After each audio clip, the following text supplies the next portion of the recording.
Free your mind now. Be part of the People's Pan-African Parliament. The Pan-African Pyramid Debate with your speaker, Andrew Irumba Katusabe. But if you can put your hands together for His Excellency, Ambassador-in-Chief Dr. Wallace Williams.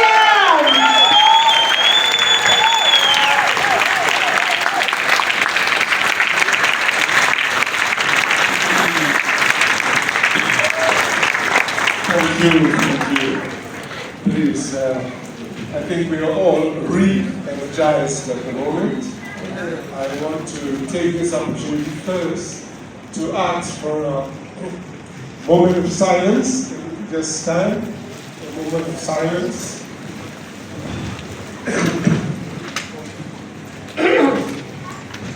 We lost one of our members who was coming to be here. Her name is Edwina. She is the founding chairman and founder of Seeding Africa. You know, today my brother here spoke about organic food, and she has been a champion of Seeding Africa for organic foods. And unfortunately, just a week to date, she passed as she just submitted a passport to come here. So, a moment of silence, please. My own rights as the chairman of the African International Chamber of Commerce and Industry, but I am also wearing 2 or 3 other hats. As a diplomat, secondly, I'm the vice chairman of the PLO Foundation. I'm a board member of the trustees, and I want to just say that my brother, friend, and fellow Pan-Africanist, which is a problem that we have in Africa, could not board an Ethiopian Airlines flight to come here because he did not have a visa. That's a shame. That's a real shame, and we have to correct these things.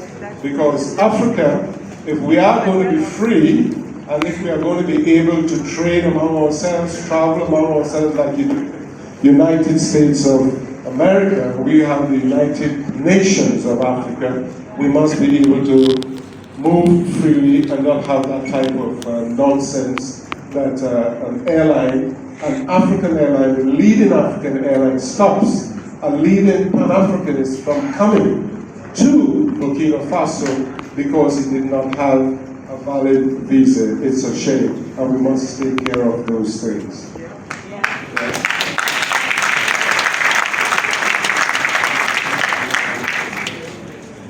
I am Ambassador, Brigadier General-in-Chief, Dr. Wallace W. Williams.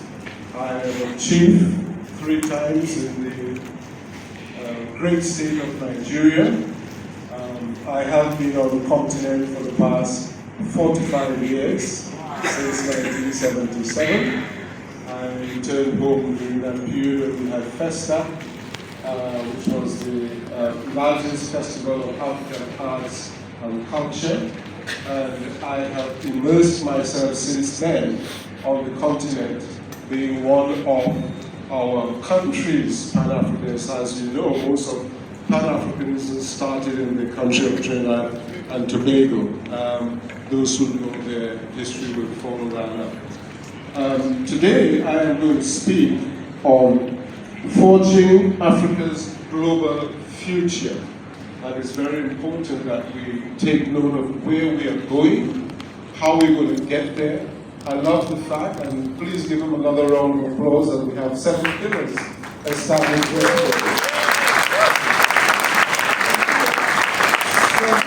7 pillars becomes 7 resolutions for the great ADDI. And this is where I want to give my personal thanks and for the vision of our great leader, Mama Africa, Her Excellency Ambassador Dr. Robert Arikana. Yes. I would like to stand and give a standing ovation. Yeah.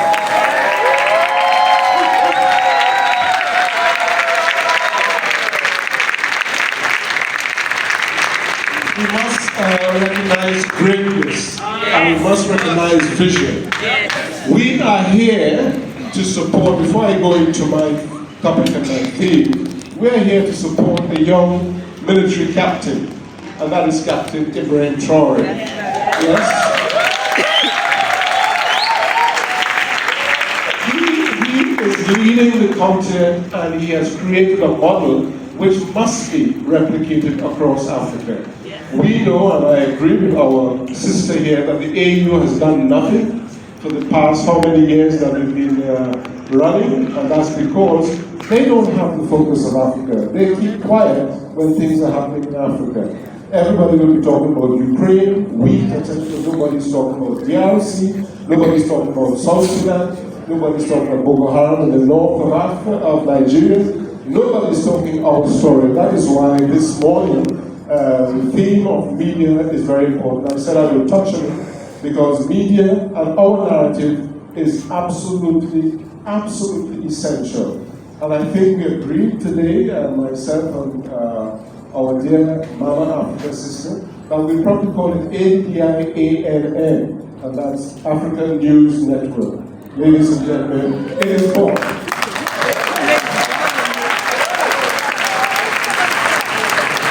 So African News Network must become, the streaming platform, the news platform, to take care of our news and our narrative. Also, these pillars, I think when we leave here, those who leave, those who might end up staying, we must form ourselves into committees and take those committees back and spread it organically wherever you are, whether it's in the 6th region of the Caribbean or whether it's in the United States, North America, Canada, etc. It's very important that we take our story back and start spreading our story to the rest of the world wherever we place ourselves. ADDI is a movement now. I've seen it. Sorry, I'm not wearing my red cap, but I have several red other caps that I am wearing, as you have seen probably yesterday. I'm sure that I will be wearing mine very soon. Maybe when I come off this speech, I will need to be crowned by the So, without much further ado, let me just enter into what I have to say on Forging Africa's global future, which is culture, commerce, digital innovation as catalysts for Pan-African partnerships. Distinguished leaders, honored guests, colleagues, brothers and sisters of Africa. It is with great pride and humility that I stand before you at this landmark gathering under the powerful partnership of ADDI and the Burkina Faso government on this very auspicious week. Today I speak to you not simply as chairman of the African International Chamber of Commerce and Industry, but as an African son, a servant of our shared destiny, and a believer in the next possibilities of our people. Africa and Africa's moment of global repositioning. We live in a world undergoing tectonic shifts at the moment, geopolitical and others.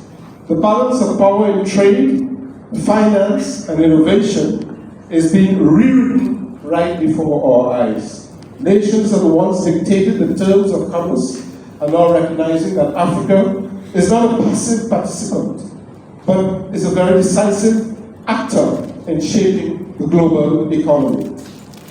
With the African Continental Free Trade Area, we are building the largest trading bloc in the world. And I want you to take note of that. We are building the largest trading bloc in the world. 1.5 billion people. 1.5 billion people. Did I hear an amen for that? 1.5 billion people. Take note of that. With a continental GDP of over 3.4 trillion. Please take note of these numbers. A GDP of 3 trillion. Do you know what that means to the world economy? When we get it right, and we're going to do that, we're using ADI as the vehicle. I have some news about that at the end of this, that will be gladdening the heart of everyone gathered here.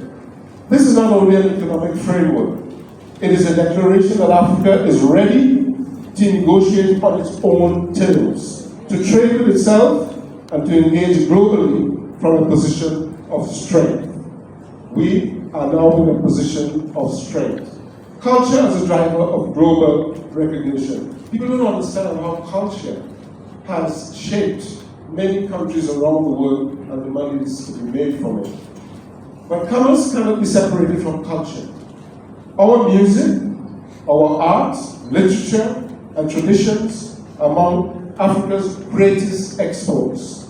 Soft power assets that shape global imagination and respect. From Afrobeat, filling stadiums in Europe right now in America, to Nollywood, films dominating digital platforms, to our textiles, and cuisines rebranding lifestyles across the world. How many people have seen, the Gucci's and the Paris bags and the Paris clothes copying a lot of what we wear, and then telling us that it's their own? It's a lie. You look at the Scottish clans, that they say the Scottish clans and the Scottish clothes that they wear. Where do you think they got them from? Kenya, from the Maasai tribes. These are histories that we don't tell the world, and we have to start telling our own story, our own narratives. When our creativity is celebrated, our markets expand. So let's use our creativity to expand our markets. Digital innovation as the new frontier. I live in Kenya as well as I do live in Nigeria. And you do not believe it was a young 20-year-old boy that invented M-Pesa. M-Pesa is now being used right across Eastern Africa. And it is the means of which the underbanked, the banks, even the banks have their own version of M-Pesa now.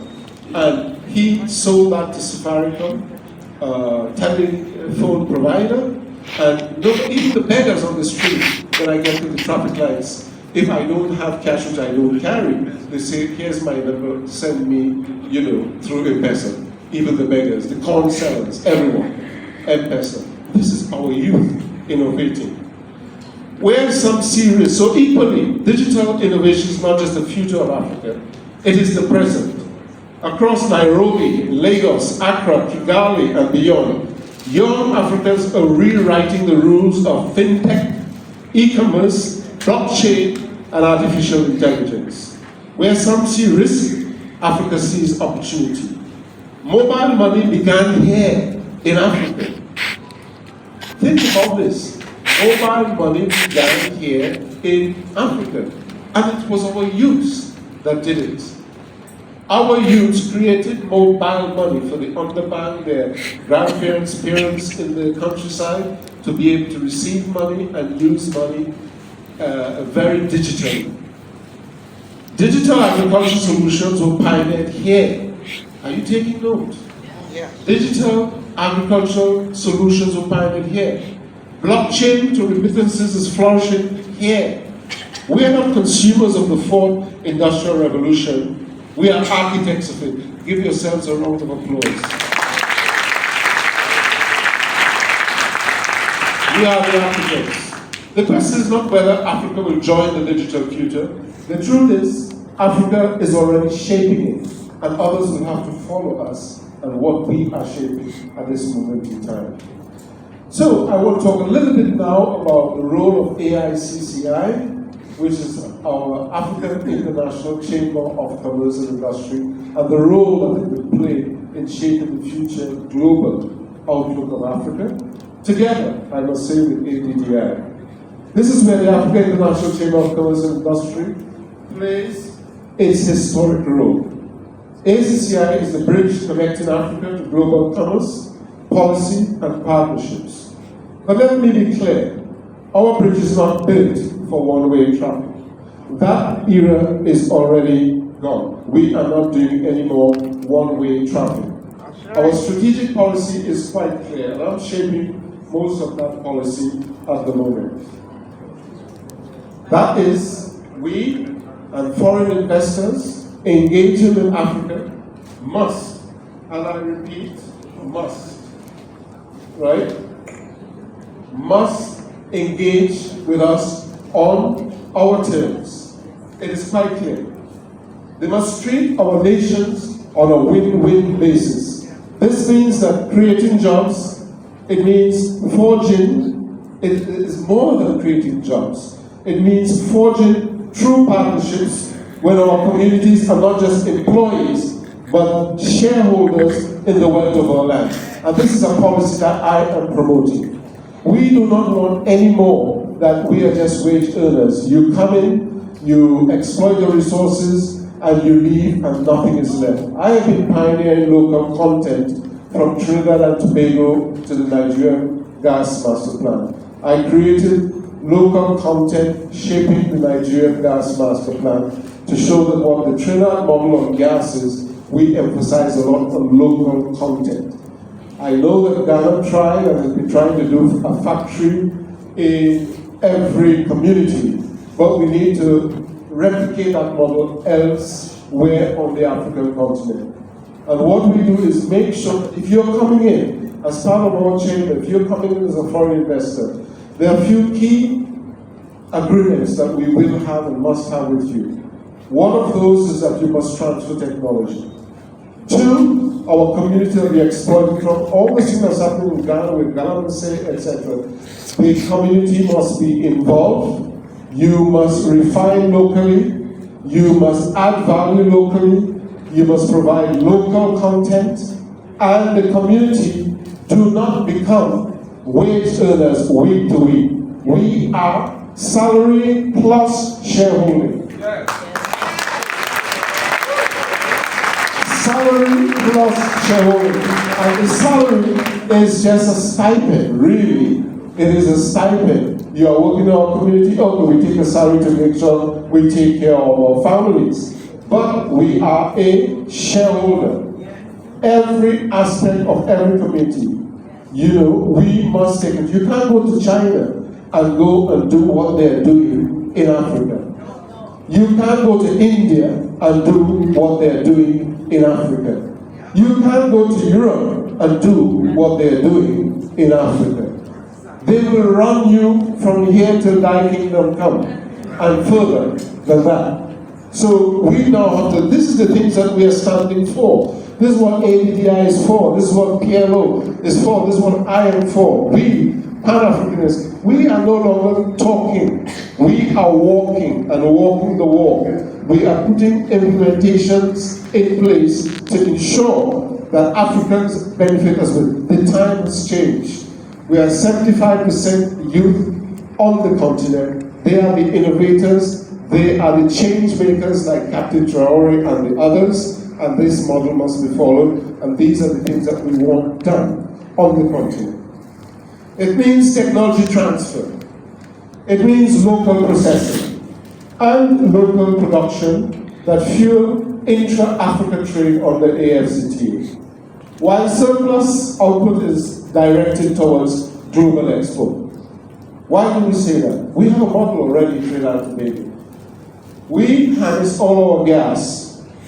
We take charge of the gas from where it's produced, and we are in charge of the value chain. We're in charge of the transportation of that gas. It goes directly to our Point Lisa's industrial center, and we produce methanol, we produce fertilizers, petrochemicals. It is the excess that we export, not the other way around. This is what every other country needs to learn on the continent. You only export your excess, but your total production for what you want must fulfill, one, your country's expectations, and intra-Africa trade on the AFCTA. So those are the win-wins we are looking for. You have to make sure that you are in charge of your resources, and those are the messages we are sending out now. Okay?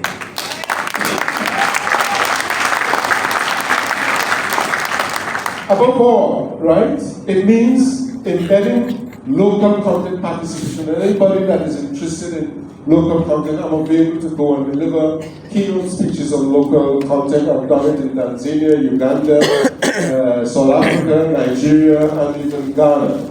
I will be more than happy to do so because local content is an important part of our development. So, through AFCTA, let us say that Africa cannot rise in isolation. It cannot. And why do I say that? Right? It means technology transfer, as I said, local processing, local production that fuel intra-Africa trade under AFCTA. While I said again, surplus output is directed towards global export markets. Above all, it means entertaining and embedding local content participation at the heart of every deal.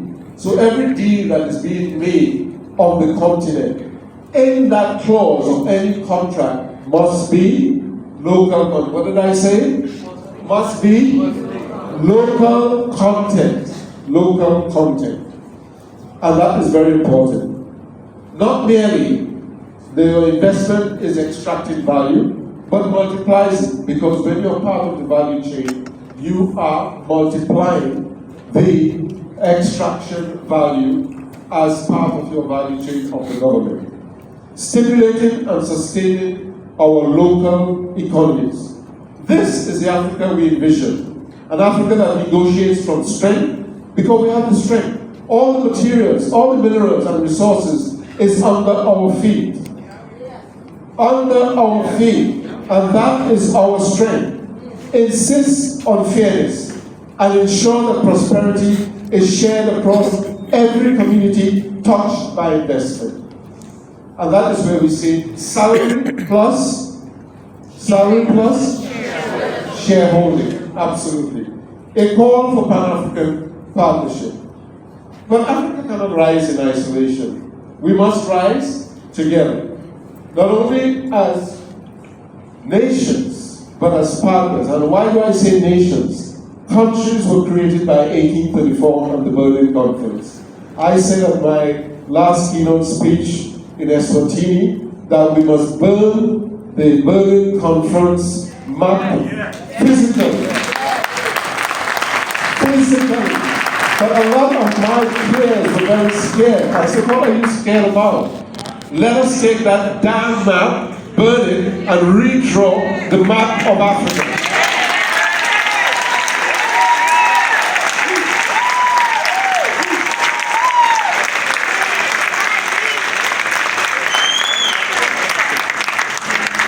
So, Pan-African partnerships mean that Ghana must trade with Kenya, Nigeria must invest in Ethiopia, and South Africa must innovate in Rwanda. And when we start to see that, we are now starting to build an Africa that we want, not an Africa that is dictated to us. Through AFCTA, Africa is creating supply chains that do not depend solely on imports from abroad. By strengthening intra-African trade, we reduce vulnerability, create resilience, and expand prosperity. Global collaboration on African terms. What do I mean by that? To our partners beyond Africa, we welcome you. But know this, and listen to this very clearly.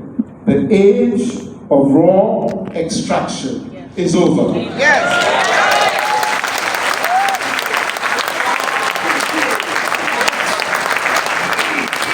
The future belongs to those willing to build value chains here, to partner with our universities and innovators here, to respect our labor here, and to see Africa not as a pit stop for resources, but a hub for production, innovation, and global exchange.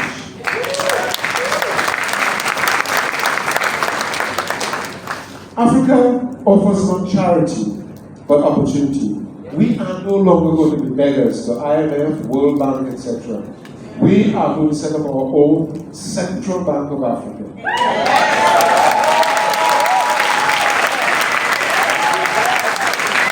The fastest growing population, the youngest workforce, the richest lands, and the boldest ideas are coming out of Africa right now.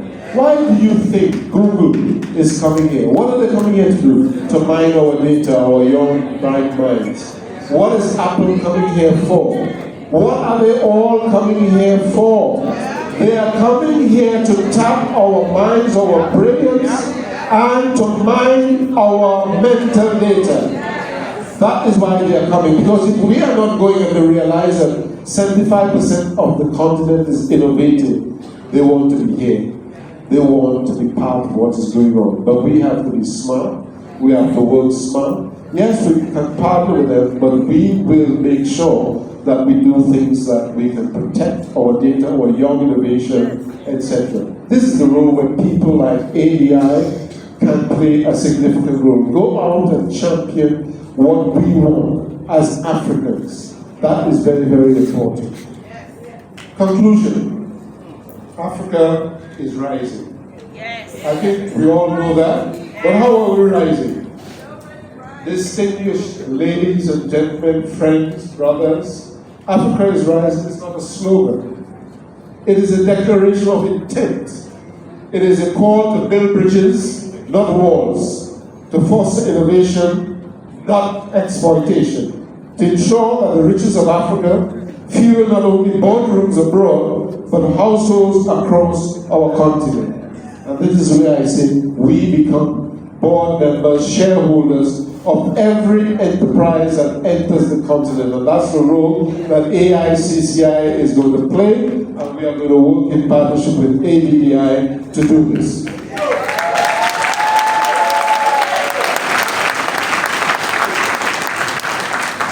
Free your mind now. Be part of the People's Pan-African Parliament. The Pan-African Pyramid Debate with your speaker, Andrew Irumba Katusabe.